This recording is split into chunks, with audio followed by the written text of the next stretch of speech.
नमो तस्स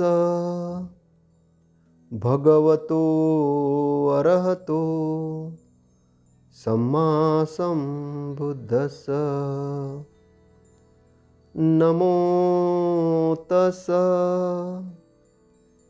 भगवतो अरहतो सम्मा सम्बुद्धस्स। नमो तस्स भगवतो अरहतो सम्मा सम्बुद्धस्स। हम बातचीत करने वाले हैं सल्ल सुत्त पर।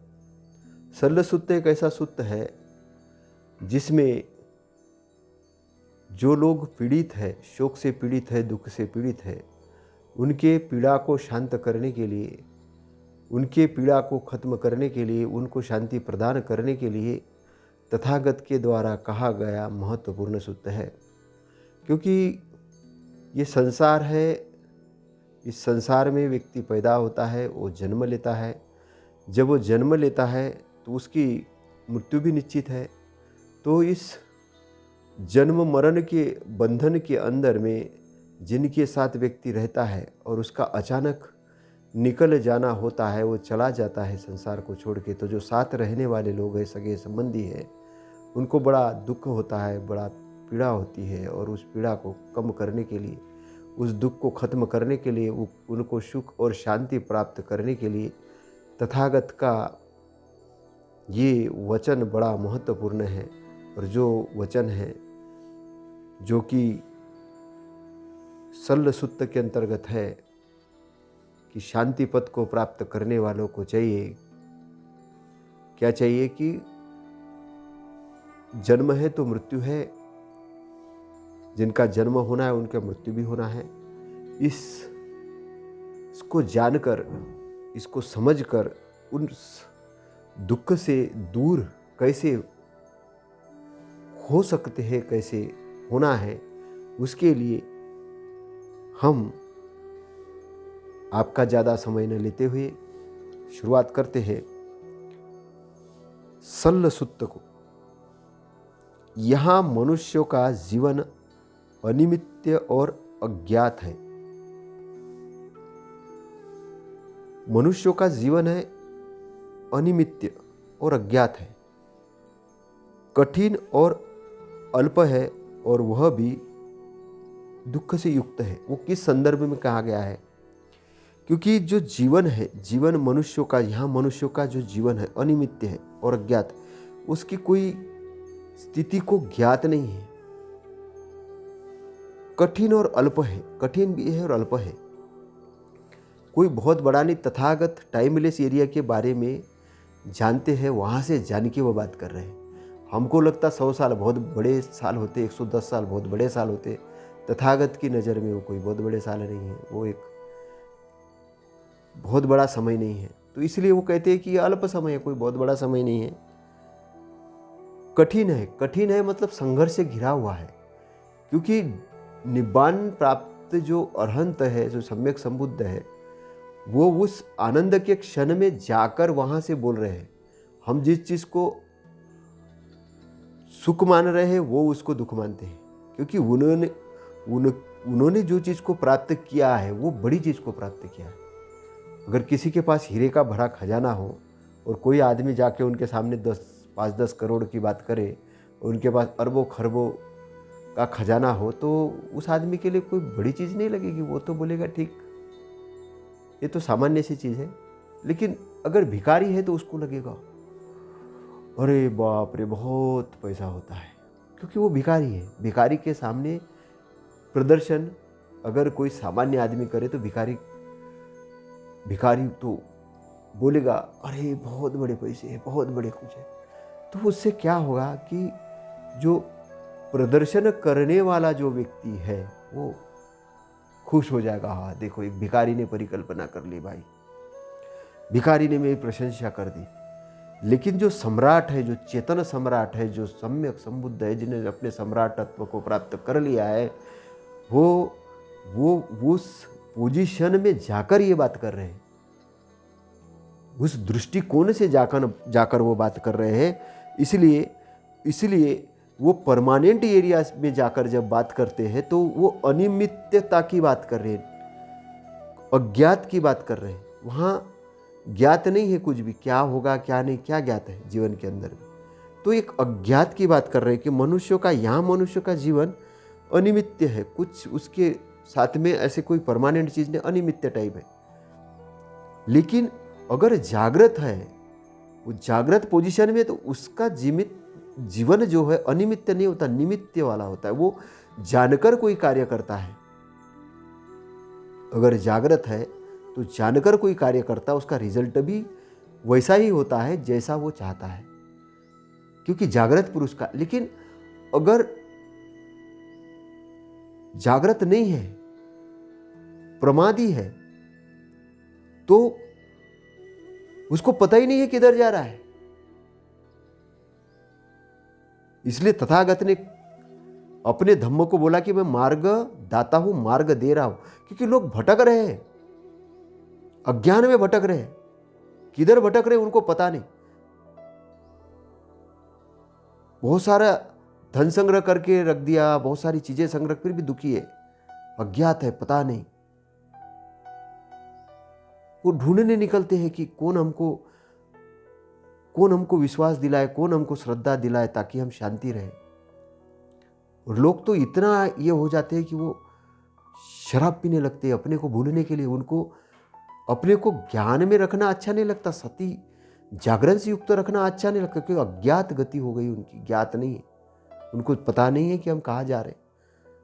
तो लोगों का जीवन ऐसा जीवन हो गया है, ये तथागत कहना चाह रहे। और ऐसा होने के कारण वो कठिन हो गया। जीवन कठिन क्यों होता है कि जब अगर मान के चलो कि आपको हाईवे पे जाना है, हाईवे पे अगर आप जाओगे तो गाड़ी बहुत अच्छी चले, लेकिन कच्चे रास्ते पे जाओगे, टेढ़े मेढ़े रास्ते, कठिन हो जाएगा, टायर पंचर हो जाएगा, कुछ गाड़ी इधर उधर डुलेगी, तो आपको कठिन लगेगा ना। अगर सीधे सरपट रास्ते से गए तो सीधा रास्ता मिलेगा तो मजा आएगा। लेकिन एक कठिन अगर रास्ता, अगर आपके पास दिशा नहीं है, कोई आपका लक्ष्य नहीं है, कोई डायरेक्शन नहीं है, आपका जीवन में कोई उद्देश्य नहीं है, तो आप क्या होगा, जीवन कठिन हो जाएगा और अल्प हो जाएगा। अल्प क्यों होगा? वो कभी भी खत्म हो सकता है। शराब पी के गाड़ी चला रहे हो, कुछ भी खा रहे हो, कैसे भी रह रहे हो, कैसे भी सो रहे हो, कुछ अता पता नहीं है, तो अल्प हो जाएगा, कुछ भी हो जाएगा, क्योंकि दिशा नहीं है जीवन की। तो तथागत अपनी जो बात शुरू करते हैं वो निगेटिव से शुरू करते हैं, लेकिन उनका बताने का जो ढंग होता है पॉजिटिव होता है, क्योंकि व्यक्ति जिस अवस्था में स्थित है उसको वो चीज़ बहुत जल्दी समझ में आती है। दुखी आदमी को दुख की बात बहुत जल्दी समझ में आती है, वहाँ से वो लेके दुख की बात तो करते, लेकिन उसको दुख से उठा के वो सुख की तरफ ले जाते। इसलिए कुछ दार्शनिक लोग तथागत के धम्म को दुख का धम्म मान के चलते हैं। दुख का धम्म नहीं, दुख का नहीं भैया, ये दुख मुक्ति का मार्ग है, ये दुख मुक्ति का मार्ग है। इसलिए तो उन्होंने बोला दुख है तो दुख का समुदाय है, एक समुदाय है, उसके कारण दुख उत्पन्न हो रहा है। और दुख का निरोध है तो निरोध का मार्ग है, कि उनका 4 लाइन वाला जो प्रतित्य समुत्पाद है, ये इसी का है कि उस चीज़ को समझे लोग। तो ऐसे जीवन जो जीता है, जो गलत तरीके से जीवन जीता है, तो जीवन क्या हो जाता है, दुखमय हो जाता है। अब आगे तथागत कहते हैं कि ऐसा कोई उपक्रम नहीं है, ऐसा कोई उपक्रम नहीं है कि जिससे पैदा हुए लोग न मरे। अब क्या है कि कोई ऐसा कुछ कर नहीं सकते कि जिससे पैदा हुए लोग नहीं मरे। क्यों? क्योंकि जो मार का जो एरिया है वो टेम्पररी एरिया है। अब मार का जो एरिया है वो टेम्पररी एरिया है, और अनित्य का एरिया अनित्य ही रहेगा। अब तुम नित्य बनाने में लगे हो, तुम चाहते ये पद आ जाए, वो पद आ जाए, इधर आ जाए, इससे पहचान हो जाए, बस अब हमको मरना नहीं पड़े। तो अपनी अपनी कहानियां गढ़े रहते हो। तो तथागत करते ऐसा कोई उपक्रम नहीं है कि शरीर नहीं मरेगा, शरीर मरेगा, इसकी मृत्यु निश्चित है। अगर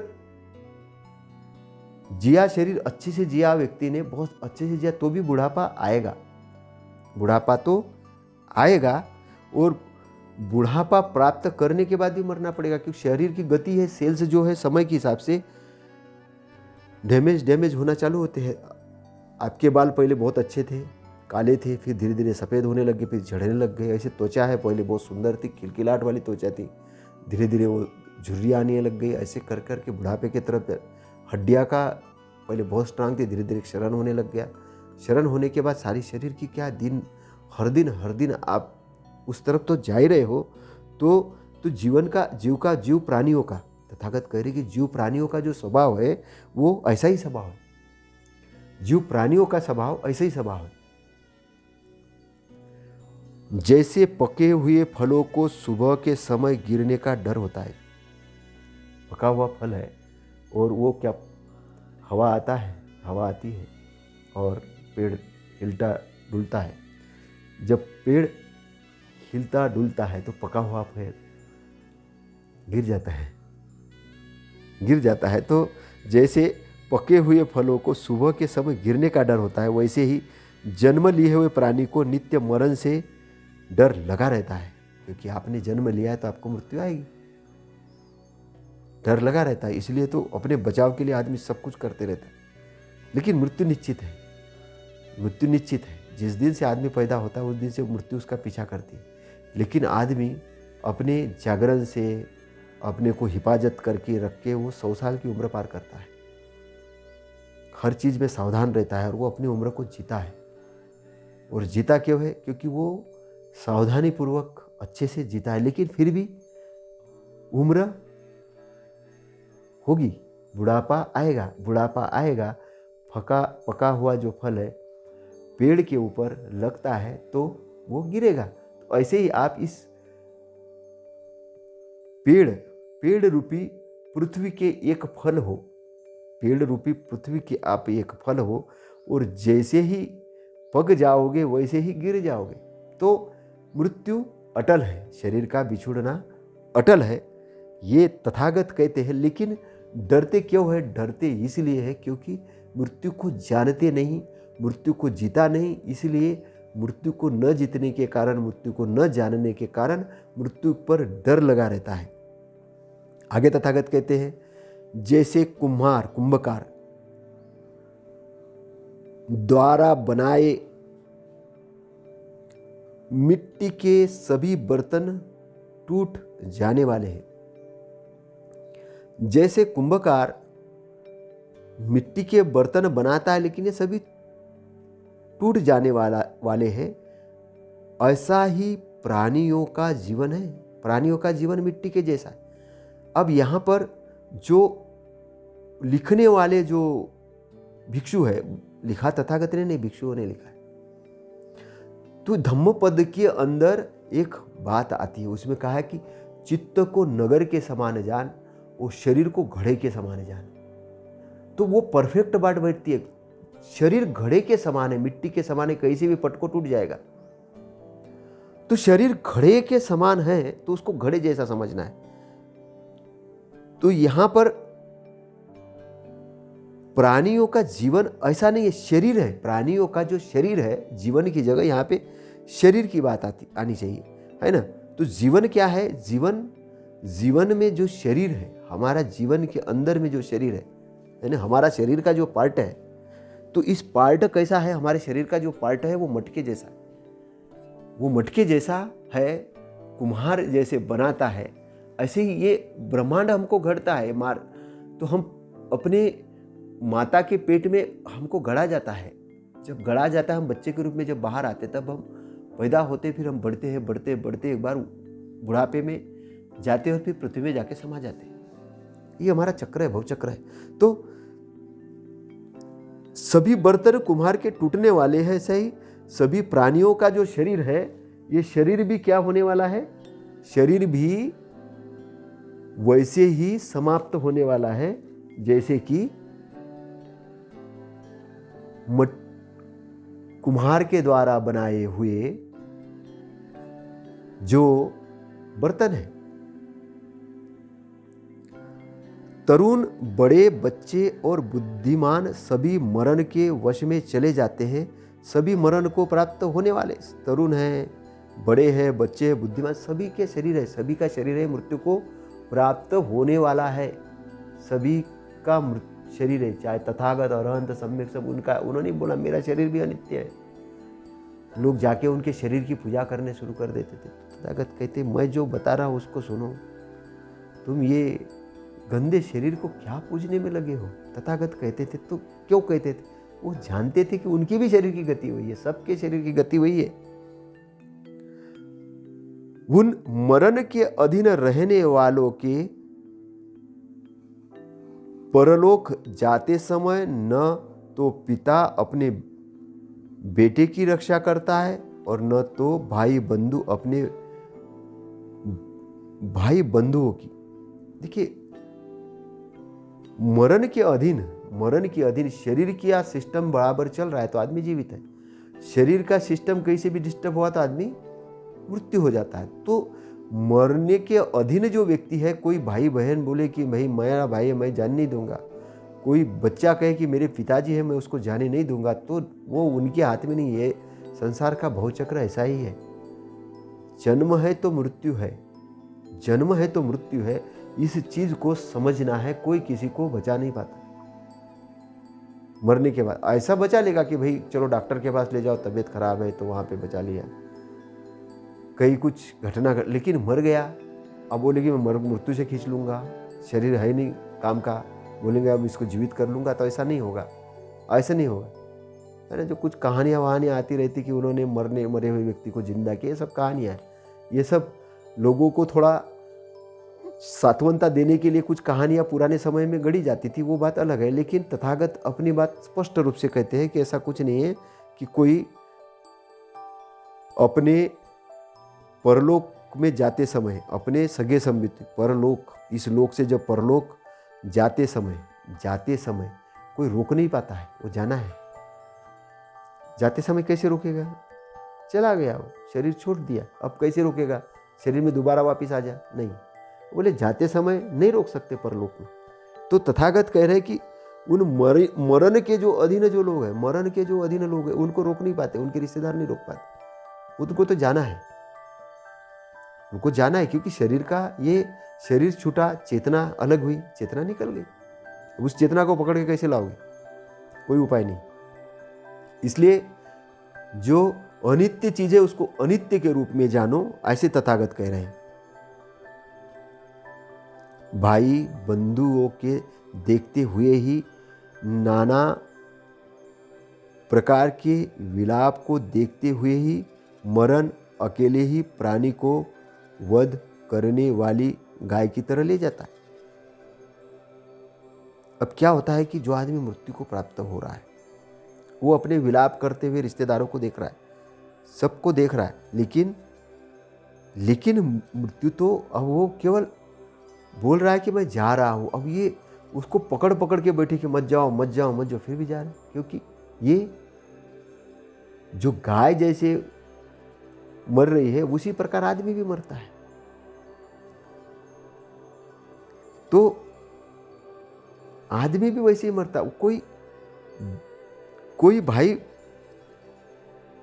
बंधुओं को देखते तो रहेगा, लेकिन शरीर जाता रहेगा। वो बोलेगा कि आ जाओ भैया, देख लो मुझे, पकड़ लो, वो देखते रहेगा, देखते रह सकता है, समझ जाएगा हाँ मैं जा रहा हूं, लेकिन जाना पड़ेगा। भाई बंधु रोक नहीं सकते मृत्यु को, नहीं रुक जाओ अभी मत, थोड़ा रुक जाओ। तो चेतना जब जाती है शरीर से, मृत्यु जब होती है, व्यक्ति का शरीर जब अलग होता है, तो वो अकेले को जाना है। वहाँ ये विलाप करते हुए देख सकता है कि हाँ ये विलाप कर रहे हैं मेरे, वो देख सकता है। ये तथागत बता रहे हैं कि मृत्यु की स्थिति में क्या होता है और कैसा, क्योंकि वो तो सभी चीज़ों को जानते थे, कैसी चेतना को, सारी चीज़ों को देखते थे। वो देख के, जान के, समझ के तथागत ये बात बोल रहे हैं। इस प्रकार संसार मरण और बुढ़ापे से पीड़ित है। अब संसार क्या है, मरण और बुढ़ापे से पीड़ित है, क्योंकि बूढ़ा होना ही और मृत्यु आना है। तो संसार को पीड़ा होती है, चीज पीड़ित है, पूरा संसार पीड़ित है। तथागत संसार की बात। तो आगे क्या कहते तथागत, इसलिए धीर पुरुष संसार के स्वभाव को जानकर शोक नहीं करते। अब संसार का ये स्वभाव है। संसार का क्या स्वभाव है? बूढ़ा भी होना और मरना भी है। तो बूढ़ा होना और मरना ये संसार का स्वभाव है। तो जो धीर पुरुष संसार के स्वभाव को जान लेता है, धीर मतलब क्या है? गंभीर। गंभीर का मतलब है ज्ञानवान, बुद्धिवान, जिसने सत्य को जान लिया है, जिसको अभी कोई हिला डुला नहीं सकता है। वो हिमालय पहाड़ी जैसा स्थिर हो गया है, वो स्थित प्रज्ञ हो गया है, स्थिर हो गया है। उसको कोई हिला डुला नहीं सकता, उसको कोई कंपित नहीं कर सकता, उसको कोई शोक में नहीं डाल सकता, क्योंकि वो अरहंत है, निब्बान को प्राप्त है, निब्बान के एरिया को जानता है, समझता है। तो निब्बान के एरिया को जानता है, समझता है, प्रज्ञावान पुरुष है, अकंपित है कि अब उसको वो शोक नहीं करेगा, क्योंकि वो देखेगा वहाँ से, वो देखेगा, संसार के स्वभाव को देखेगा, इसलिए शोक नहीं करेगा। क्यों नहीं शोक करेगा? क्योंकि उसने उसको मृत्यु को जीत लिया है, वो अकंपित है मृत्यु से, उसने जीत लिया, उसको समझ लिया।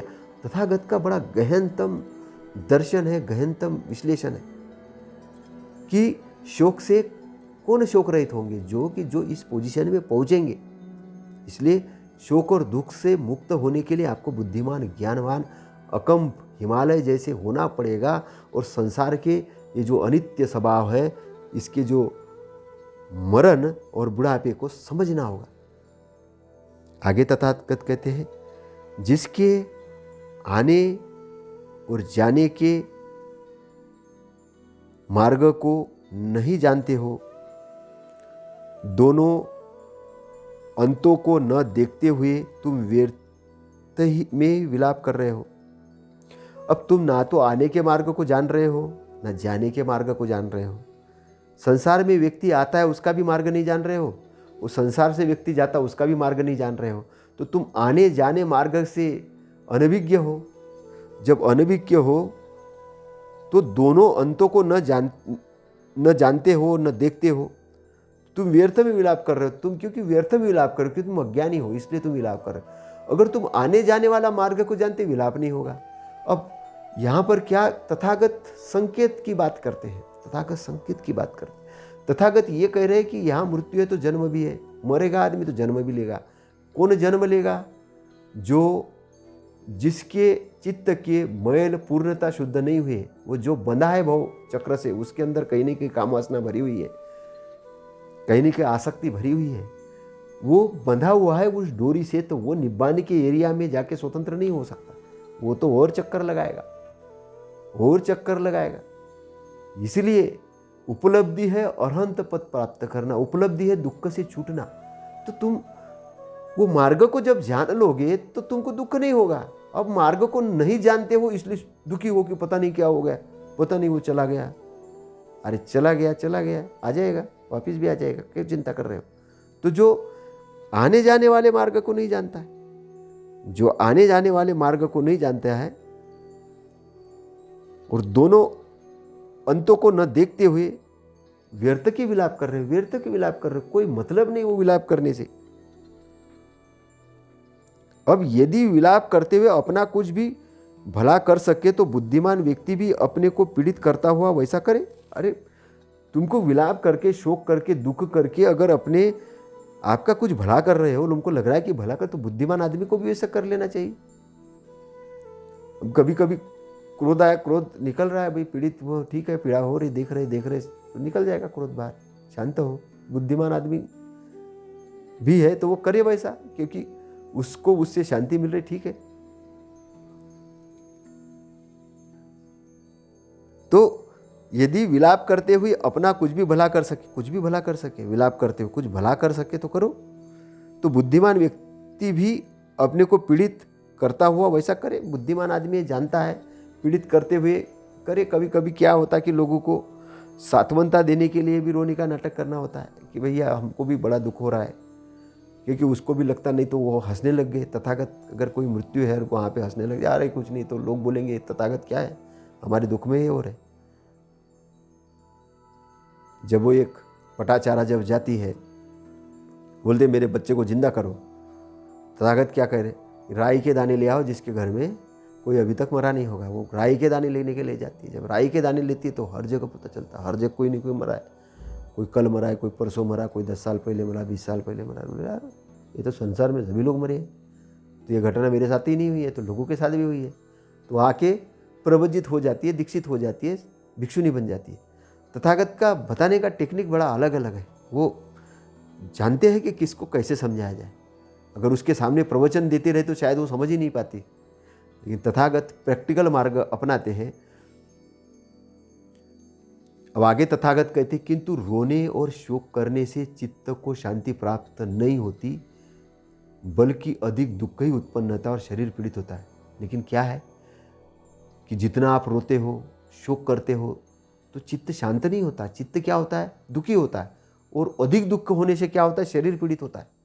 शरीर पीड़ित क्यों होता है? क्योंकि आप खूब रो रहे हो, खूब जबरदस्त तरीके से रो रहे हो, अपने शरीर को पीट रहे हो, और उससे क्या हो रहा है? चित्त अशांत होता है। चित्त अशांत होने से आपका शरीर भी पीड़ित होता है। तो ये रोना और शोक करने से आप पीड़ित ही होगे, दुखी होगे, ऐसे तथागत कह रहे। अपने आप को प्रताड़ित करते हुए व्यक्ति दुबला और कुरूप हो जाता है। उससे मरे हुए का पालन नहीं होता, इसलिए विलाप करना निरर्थक है। अब लोग शोक करते हुए, दुख करते हुए क्या होता है? दुबला हो जाता है, उसका खाना पीना बंद हो जाता है, इसलिए दुबला हो जाता है, कुरूप हो जाता है। अब खाना पीना ही नहीं खाएगा तो उसकी सौंदर्यता गायब हो जाएगी, और उससे क्या होगा? जो मर गया आदमी, उसका कोई पालन हो रहा, पोषण हो रहा नहीं, वो तो चला गया। तो इसलिए क्या है? विलाप करना क्या है? व्यर्थ है। जो व्यक्ति शोक में पड़ा रहता है वह बेहद दुखी होता है। वह मरे हुए व्यक्ति के लिए शोक करते हुए शोक के ही वश में पड़ जाता है। अब जो व्यक्ति शोक करता है बेहद दुखी हो जाता है, और मरे हुए व्यक्ति के लिए शोक करते हुए शोक के वश में पड़ जाता है, शोक के वश में चला जाता है। अपने कर्मानुसार अन्य भी मर जाने वाले मनुष्य को देखो, और मरण के वश में पड़कर यहाँ छटपटाते हुए जीव प्राणियों को देखो। अपने कर्मानुसार कभी कभी लोग गलत कर्म कर लेते हैं। गलत कर्म कर लेते मतलब कभी कोई खूब अत्यधिक शराब पी लेता है, और शराब पीने से लीवर खराब हो जाता है, छटपटाते हुए मरता है।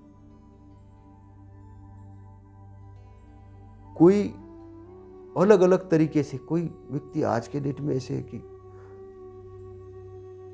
लोग अत्यधिक मादक द्रव्य पीकर गाड़ी चलाते हैं, किसी गलत घटना का शिकार हो जाते हैं, अचानक चले जाते हो। तो असमय ये कर्म जो है, गलत कर्म करने के कारण असमय अपने शरीर को पीड़ा में डाल देते, खत्म हो जाते। तो उन मनुष्यों को देखो, मरण के वश में पड़कर छटपटाए हुए जीव प्राणियों को देखो।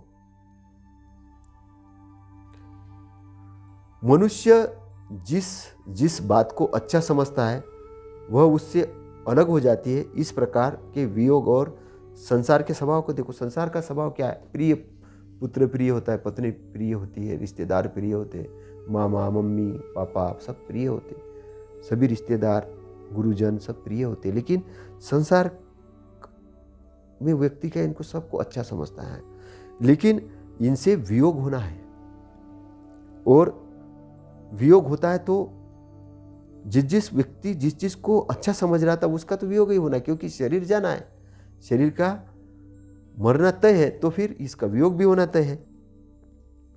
अब यदि मनुष्य 100 वर्ष या उससे अधिक भी जीवित रहे, अब जीवित रहे भी, कोई बोले कि मैं 100 वर्ष जीवित रहा तो भी ठीक है, फिर भी वो अपने भाई बहनों से अलग हो जाएगा। कोई बोले मैं 120 साल जी रहा हूँ, फिर भी भाई बहनों से अलग होना है। 120 जिया ना, बस ठीक है, शरीर जाने वाला है। तो ये शरीर का त्याग ही है, जीवन का त्याग है, शरीर का त्याग है, मतलब शरीर का एक त्याग ही करना है। इसलिए अरहत के उपदेश को सुनकर विलाप करना छोड़कर मरे हुए व्यक्ति को देखकर सोचे कि अब वह मुझे फिर कभी नहीं मिल सकता। मरे हुए व्यक्ति के बारे में सोचे कि अब मुझे कभी नहीं मिलने वाला, अरहत की बात। अरहत मतलब जिसने अपने शत्रुओं को हरा दिया, मार बंधनों को हरा दिया, जिसका जन्म मृत्यु से नाता टूट गया, वो अरहंत पद के निब्बान के एरिया में आ गया। शांति वाले अकंपित हिमालय जैसे शुद्ध प्रकाशवान, चंदन से भी अधिक सुगंधित उस एरिया के अंदर में जो आ गया, अरहंत हो गया, दुखों से जिसका नाता टूट गया, शोक रहित है।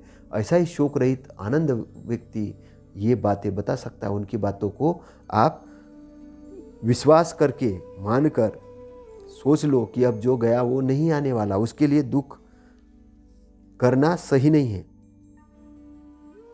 जिस प्रकार आग लगे घर को पानी से बुझाए, ऐसे ही धीर, प्रज्ञावान, बुद्धिमान और कुशल नर अपने में उत्पन्न शोक को तुरंत ही उसी तरह नष्ट कर देता है जैसे कि रुई को हवा उड़ा ले जाए।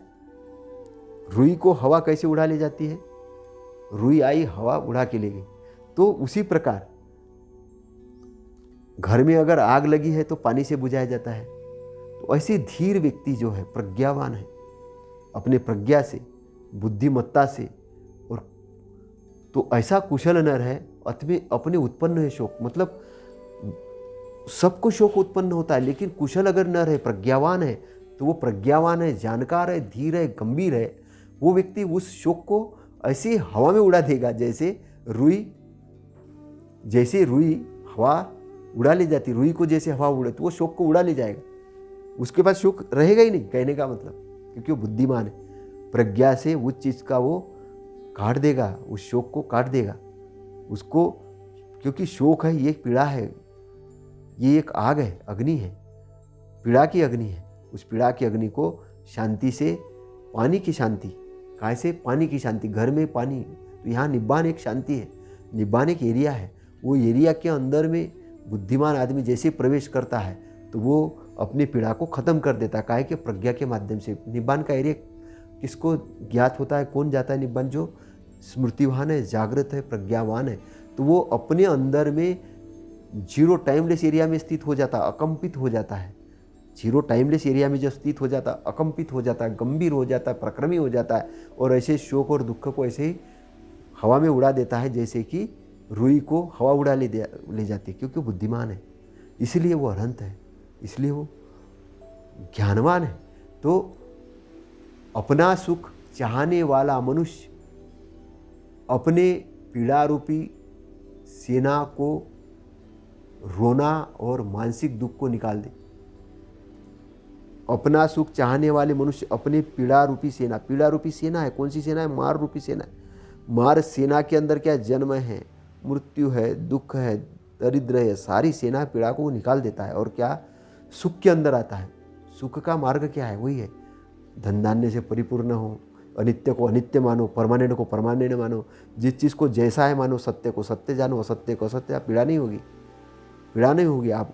तो अपना सुख चाहने वाला मनुष्य अपने पीड़ा रूपी जो भी सेना है, और मानसिक दुख को निकाल दे। मानसिक जो दुख है, जो मनोवैज्ञानिक दुख है, उसको निकाल दे। कैसे? प्रज्ञा के माध्यम से, ज्ञान के माध्यम से, प्रज्ञा के माध्यम से, प्रतित्य समुत्पाद के माध्यम से, निगेटिव थॉट को पॉजिटिव थॉट देकर। ब्रेन तो विचारों से ही काम करता है, उसको पॉजिटिव थॉट देकर, पॉजिटिव लॉजिक देकर, पॉजिटिव तर्क देकर, और वो निकाल के बाहर फेंक दे, शुद्ध कर दे अपने आप को। जो पीड़ा रहित है, अनासक्त है और चित्त शांति को प्राप्त है, वह सब शोक से परे हो, शोक से रहित हो, शांत होता है।